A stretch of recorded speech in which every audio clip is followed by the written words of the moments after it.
Duşuşuğu gişelenin bağışla, Qaraşanın üçün eyip ölemeği,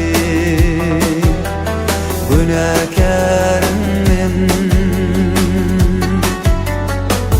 Qara saçlarımı edip yağışta, Qanlayın mukamlara bu dilenmeği,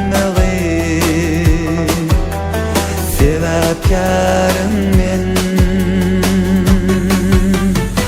Gökteki dileğin, arştaki ayım,